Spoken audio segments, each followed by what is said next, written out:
Assalamualaikum warahmatullahi wabarakatuh. Selamat pagi anak-anak semuanya. Kali ini kita akan mempelajari materi tentang khutbah, tabligh, dan dakwah.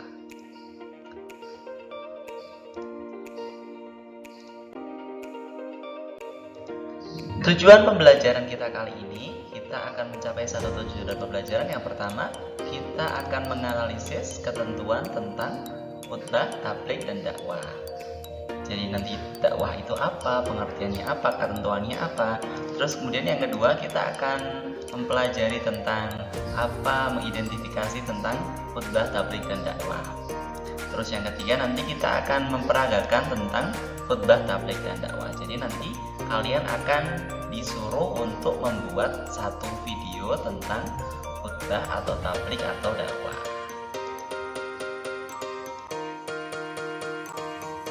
Anak-anak semuanya, pernahkah kamu melihat satu fenomena di sekitar kamu, bahwa ada satu masjid itu yang sepi, nggak ada yang jamaah, sholat maghrib sepi, sholat isya sepi, sholat subuh sepi, apalagi ternyata ketika sepi itu anak-anak di sebelah masjid sedang ramai main game.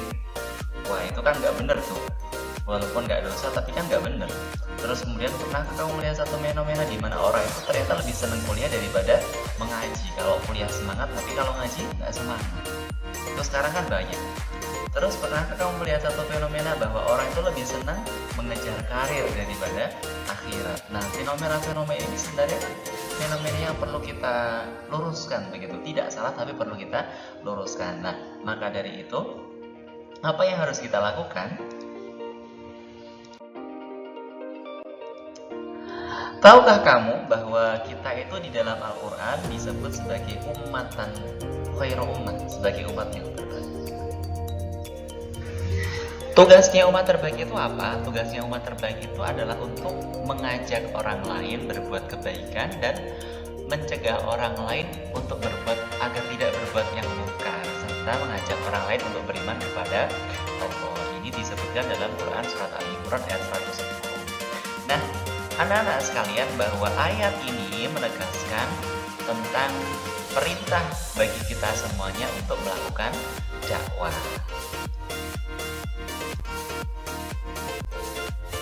Perintah untuk berdakwah juga sudah kita hafalkan bersama pada surat Al-Asr, ya. Wal asri wal asri al-insana lafi khusrin, dan seterusnya. Demi masa sungguh manusia itu berada dalam keadaan rugi, bahwa sebenarnya itu manusia semuanya rugi. Semuanya dalam rugi, orang kaya pun dalam kerugian. Jika orang kaya itu tidak beriman dan tidak mau menasihati orang lain untuk berbuat kebenaran. Jadi setiap manusia itu rugi kecuali orang yang beriman dan orang yang mau saling menasihati untuk melakukan kebenaran.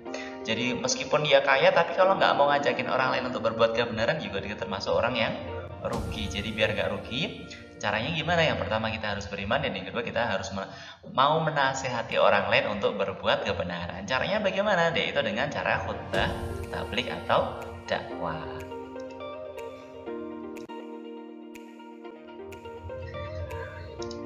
Dalam sebuah hadis disebutkan bahwa jika kita melihat ada sebuah kemungkaran, man ra'a minkum munkaron falyughayyir biyadihi fa illam tastati fa bilisani fa illam tastati fa biqalbi dzalika al-tawfiq. Kalau seumpama kita melihat ada satu kemungkaran di dekat kita, maka kita harus berani merubah dengan tangan kita. Kalau kita nggak berani, kita harus berusaha merubah dengan lisan kita. Kalau nggak berani juga, kita harus merubah dengan hati kita. Dan orang yang merubah kemungkaran dengan hatinya, itulah tanda keimanan yang paling lemah. Misalkan ada salah satu teman kita yang minum minuman keras, kita harus berani menegur dengan tangan kita. Kita tarik, kita buang minuman itu gitu. Kalau nggak berani, kita tegur. Kalau nggak berani, kita doakan. Dengan hati itu maksudnya mendoakan. Tapi mendoakan itu, kalau nggak berani berubah kemungkaran, itu adalah tanda keimanan yang paling lemah.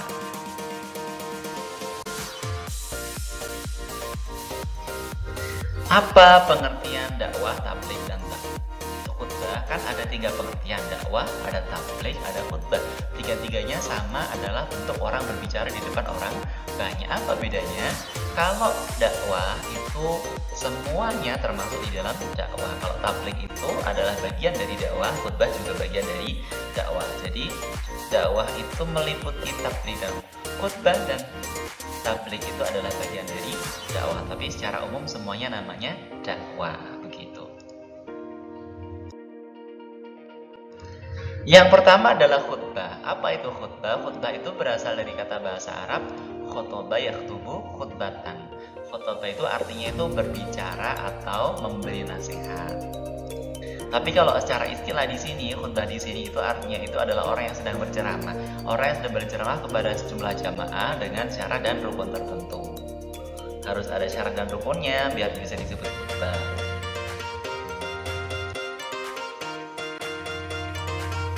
Jadi kalau khutbah yang selama ini kita tahu kan itu cuma ada khutbah sholat Jumat ya, tapi ternyata itu ada lebih dari itu. Ada khutbah sholat Jumat, ada khutbah sholat gerhana, ada khutbah sholat istisqa, ada sholat id, ada khutbah nikah, dan ada khutbah wukuf. Jenis-jenisnya khutbah.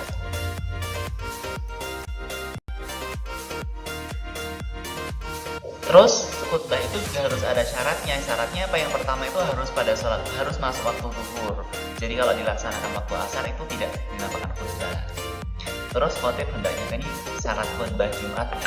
Khotib itu hendaknya berdiri, terus duduk di antara dua khutbah, suaranya dapat didengar dan sudah jelas dan najis serta tertib.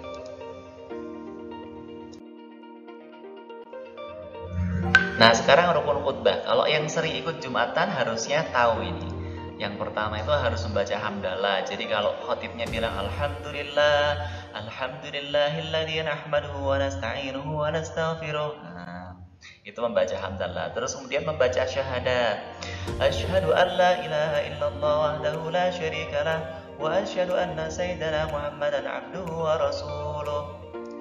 Nah, terus kemudian membaca sholawat. Allahumma sholli wa sallim ala sayyidina Muhammadin wa ala ali sayyidina Muhammad. Terus kemudian berwasiat takwa. Ayyuhal hadirun ittaqullaha haqqa tuqatih wa la tamutunna illa wa antum muslimun. Terus kemudian membaca ayat Al-Qur'an. Bismillahirrahmanirrahim. Ya ayyuhan nasu ittaqu rabbakum alladzi khalaqakum min nafsin wahidah. Nah, terus kemudian yang terakhir nanti berdoa pada waktu khutbah. Allahumma ighfir lil muslimin wal muslimat wal mu'minin wal mu'minat al-ahya'i minhum wal amwat bi rahmatika ya arhamar rahimin. Nah, itu adalah rukun-rukun khutbah. Kemudian orang yang jadi khotib juga tidak boleh sembarang orang. Yang pertama itu harus orang Islam, balik laki-laki dan berakal sehat, serta mengetahui syarat dan rukun sunnah khutbah. Jadi biar tahu maka kita mempelajari syarat dan rukun khutbah. Terus suci dari hadas najis, suaranya jelas, dan yang kedua adalah tabligh. Apa itu tabligh? Tabligh itu berasal dari kata bahasa Arab balagha yuballighu tablighon. Artinya adalah menyampaikan atau memberitahukan. Kalau secara istilah tabligh itu ada menyampaikan pesan dari Allah atau Nabi secara lisan kepada orang lain. Gak harus banyak, kepada satu dua orang pun itu juga namanya tabligh. Yang penting kita sudah menyampaikan. Nah, pesan dari Allah itu berarti harus diambilkan dari Al-Quran. Kalau pesan dari Nabi berarti harus diambilkan dari hadis. Maka nggak boleh orang tabligh, orang dakwah itu nggak mengambilkan dari ayat Al-Quran atau hadis. Tabligh ini juga disebutkan dalam hadis Nabi balighu anni walau ayat. Kita itu terkena khitab perintah Nabi balighu anni walau ayat. Jadi setiap kita itu juga harus melaksanakan tabligh, karena Nabi menyebutkan sampaikanlah, bertabliglah, sampaikanlah segala sesuatu yang datang dari saya walaupun satu ayat. Tapi bagaimana kita akan bertabligh, menyampaikan sama orang lain kalau kita sendiri nggak hafal ayat sama hadis? Jadi kalau sebelum kita dakwah sama tabligh, kita harus menghafal ayat atau hadis dan memahami artinya juga. Orang yang bertabligh disebut dengan mubaligh. Kalau orang yang berkhutbah disebut khotib. Kalau orang yang berdakwah disebut dai.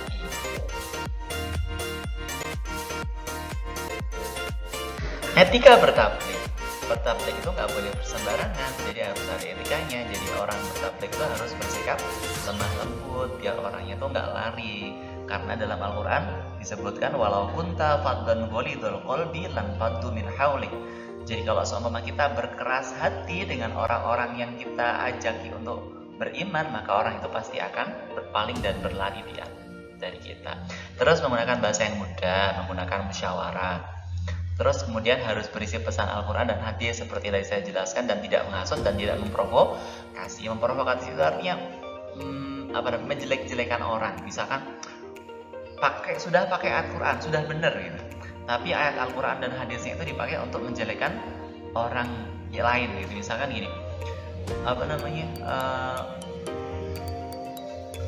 kullu bid'atin dolalah wa kullu dolalatin finnar gitu. Tahlilan itu bid'ah gitu. Itu tidak ada dasarnya dalam hadis, maka itu bid'ah, nggak boleh. Nah, itu namanya sedang memprovokasi atau menjelek-jelekan orang lain dengan dalil hadis. Maka yang seperti itu tidak boleh, itu namanya hasud atau memprovokasi. Jadi etika tabligh itu kita harus mengajak orang lain untuk berbuat baik dan bersikap baik kepada orang lain.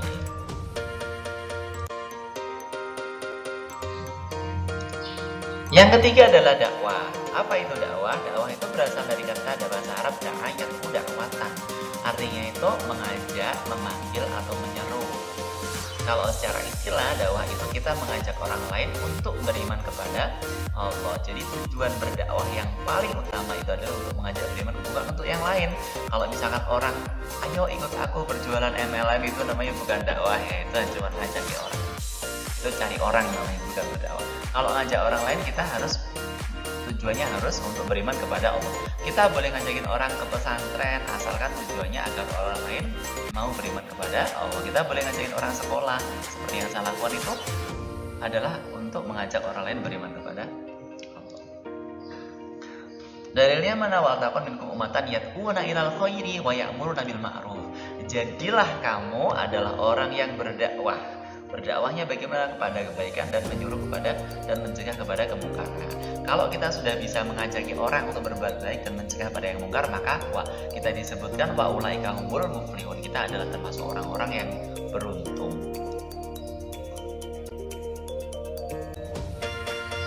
Jenis dakwah. Jadi dakwah tuh macam-macam. Dakwah itu bukan hanya orang ngomong di podium, itu enggak. Ada kalanya dakwah itu dilakukan bil lisan.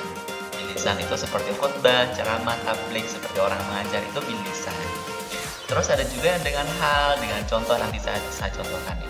Terus kemudian ada lagi bisiasa, orang jadi DPR biar bisa mengatur kebijakan. Orang jadi kepala sekolah biar bisa mengatur kebijakan sekolah, pesantren, itu bisiasa. Terus bil kitabah, dengan tulisan seperti bikin buku, bikin kitab, bikin konten-konten Islami di majalah-majalah. Terus kemudian di media sosial, banyak kan sekarang di YouTube seperti ada Gus Bah, ada dan yang lainnya. Jadi dakwah itu macam-macam, bisa dilakukan dengan banyak cara.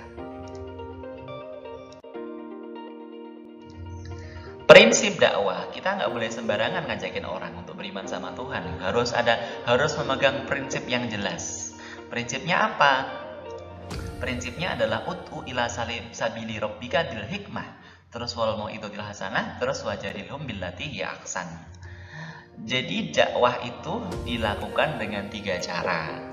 Kalau kita ngajakin orang lain untuk sekolah di Al-Fadlu, kita cukup pakai pamflet, kita ngajakin orang cukup. Tapi kalau ngajakin orang beriman sama Allah, nggak semudah itu. Harus dengan yang pertama itu harus pakai hikmah. Apa itu hikmah? Hikmah itu adalah kebijaksanaan. Jadi kita ngajakin orang agar mau beriman, ya harus sabar. Kita harus sabar, harus tahan diuji. Kita dicaci-caci, ya kita harus sabar. Jadi ngajakin orang ke jalan Tuhan itu tidak boleh dengan kemarahan, tapi dengan keramahan. Tidak dengan kekerasan, tapi dengan kesantunan. Tidak dengan memukul, tapi dengan merangkul. Terus cara dakwah yang kedua adalah dengan mau'izah hasanah. Mau'izah hasanah itu adalah dengan memberikan contoh perilaku yang baik. Bagaimana mungkin orang lain mau mengikuti orang yang dia sendiri tidak melakukan hal itu. Misalkan orang nyuruh, nang sholat, tapi dia sendiri nggak sholat, mau nggak? Kan nggak mau. Maka harus dengan mau'izah hasanah. Dan yang ketiga adalah dengan mujadalah, dengan tukar pikiran, dengan diskusi, tapi dengan cara yang baik. Nanti ada contohnya. Yang pertama bil hikmah. Hikmah yang pertama kita bisa mendapatkan dari kisahnya Nabi Nuh. Nabi Nuh itu berdakwah selama 900 tahun. Tapi tahukah kamu ada berapa umatnya yang mau mengikuti Nabi Nuh? Hanya ada 70 umat saja yang ikut selama 900 tahun itu. Subhanallah. Sungguh Nabi Nuh itu adalah orang yang sangat sabar, dan ketika berdakwah umatnya itu pura-pura nggak dengar, telinganya ditutupi dan bajunya itu ditutupkan ke kepalanya biar nggak dengar gitu. Jadi ya seperti itu. Bahkan Nabi Nuh itu berdakwah siang malam, diabaikan, dicuekin, dijelek-jelekin gitu. Itu selama 900 tahun. Hal ini mengajarkan kita semuanya bahwa itulah kenapa Nabi Nuh menjadi seorang ulul azmi ya, nabi yang terpilih di antara sekian nabi. Nabi Nuh adalah nabi pilihan. Ini mengajarkan kita semuanya bahwa apa? Kalau kita berdakwah itu harus dilakukan dengan cara yang sabar. Hikmah yang kedua kita bisa ambil peroleh dari kisahnya Nabi Muhammad SAW yang ketika itu Nabi dan pengemis buta. Jadi sudah masyhur kan ya, ada Nabi dan pengemis buta. Nabi setiap hari mendatangi seorang pengemis buta Yahudi di pojok pasar, terus kemudian menyuapin pengemis itu dengan makanan. Terus kemudian sebelum disuapi itu Nabi melembutkan makanan itu baru disuapkan ke pengemis itu. Tapi ketika disuapin pengemis itu jelek-jelekin, Nan tak kandani sampean itu jangan sekali-kali mendekati seseorang yang namanya Muhammad, dia itu orang gila, dia itu was gak bener, dia tuh orang sesat, nanti kamu tambah diajak yang gak bener gitu. Nah tapi Nabi dikatain seperti itu, tapi diam saja dan tetap menyuapi, tetap berbuat baik dan tetap memberikan makanan setiap hari. Sampai suatu ketika Nabi meninggal terus diganti oleh Abu Bakar. Terus pengemis itu menyadari, loh kok kamu beda, kamu bukan seperti pemuda yang biasanya kemana? Loh, pemuda yang biasanya itu sudah meninggal Pak, saya itu sahabatnya. Ya Gusti, kasihan sekali orang itu, dia padahal baik sekali kepada saya, padahal saya sendiri nggak tahu siapa namanya. Loh, jenengan bener toh dia sinten, nggak tahu lah, emang dia itu siapa? Abu Bakar menjelaskan, dia itu adalah yang namanya Muhammad Rasulullah SAW. Pengemis itu menyesal, sesal. Ya Allah, astagfirullahaladzim, bagaimana mungkin orang sebaik itu kok saya caci maki gitu. Saya menyesal sekali ya Allah gitu. Terus kemudian saksikanlah Abu Bakar gitu, saya mau masuk Islam. Akhirnya pengemis itu masuk Islam tanpa ketika Nabi hidup itu pernah diajak. Ketika Nabi hidup itu belum masuk Islam, ternyata ketika meninggal mau masuk Islam. Ini mengajarkan bahwa ternyata contoh yang baik, sesuatu yang dilakukan dengan hikmah, dengan kebijaksanaan itu ternyata lebih menyentuh dibandingkan sesuatu yang sampai dengan kata-kata.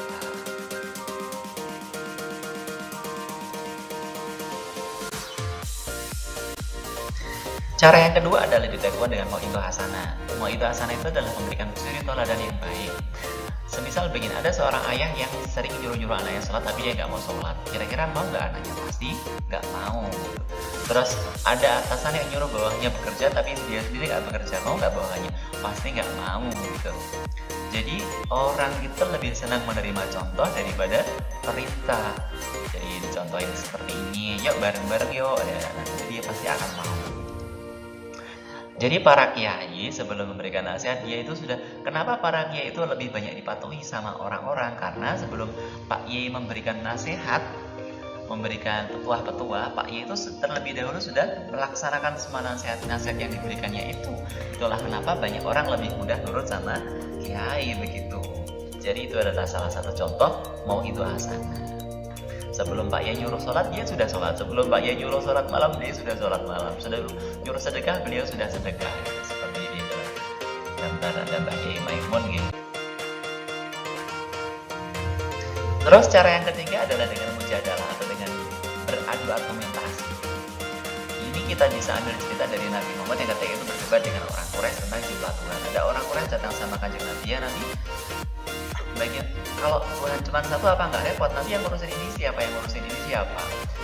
Terus kata Nabi begini, wahai orang, begini Pak, saya jelaskan, kalau misalkan jenengan punya majikan dua atau banyak, yang satu nyuruh ini, yang satu nyuruh ini, kira-kira repot nggak Anda menuruti semua kemauan majikan Anda?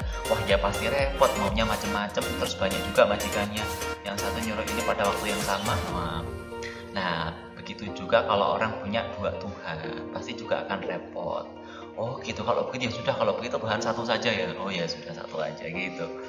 Jadi berdebatnya dengan hikmah juga, dengan kebijaksanaan. Terus ada juga ceritanya Nabi Musa berdebat dengan Firaun untuk membuktikan bahwa Firaun itu bukan Tuhan. Firaun kan ngeyel, saya itu Tuhan. Dan setahu saya di bumi yang Tuhan itu cuma saya. Apa ada Tuhan selain saya? Nabi Musa menjawab, Tuhan. Terus siapa Tuhanmu Musa? Nabi Musa ditanya, siapa Tuhanmu? Tuhan saya adalah Tuhan yang ada di langit. Ternyata pernyataan ini masih biasa dibantah sama Firaun. Caranya bagaimana? Firaun itu menyuruh anak buahnya namanya itu Haman. Haman, ya Hamanuk nulis sorhan la aliyal ablughal asbab samawati fa'attali'u ila ilahi Musa. Haman, bangunkan saya menara yang sangat tinggi yang menjulang ke langit. Nanti saya akan naik, akan saya lihat Tuhan yang Musa dan ada apa enggak di langit. Akan saya buktikan bahwa Musa itu berbohong. Ternyata setelah menaranya jadi dipanjat, di atas gak ada apa-apa. Akhirnya kan Firaun bisa mendebat, oh ternyata nggak ada apa-apa di atas, kamu bohong. Akhirnya Nabi Musa menjawab lagi, Rabbukum wa rabbu abaikumul awwal. Tuhanku adalah Tuhanmu semua dan Tuhan-Tuhan nenek moyang kamu yang dulu-dulu. Jadi kalau dibuktikan seperti itu kan jadi artinya kalau Firaun itu mengaku sebagai Tuhan, terus kemudian pertanyaannya lah, kemudian bapak dan mbah-mbahnya Firaun itu Tuhannya siapa? Karena Tuhannya baru lahir belakangan begitu kan, berarti kan dulu nggak ada Tuhannya gitu. Terus kemudian saat itu juga semua penyihir-penyihir Firaun itu dan pengikutnya itu tersadar dan mereka itu beriman tapi menyembunyikan imannya. Akhirnya ya seperti itu. Ini adalah salah satu contoh dakwah dengan cara menjaga berdebat. Tapi ini tentu bisa dilakukan oleh seorang nabi ya, karena mereka sudah dibekali dengan hikmah, dengan kebijaksanaan yang tinggi. Kalau kita pengen dibekali hikmah, maka kita harus punya ilmu yang banyak. Tanpa punya ilmu yang banyak, sangat sulit untuk memiliki yang namanya hikmah.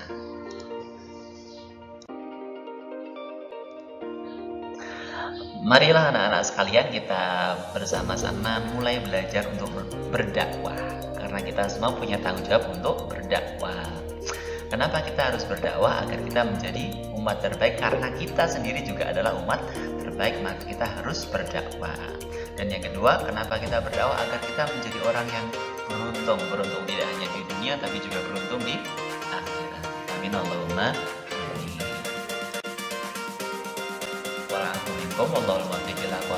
Wassalamualaikum warahmatullahi wabarakatuh.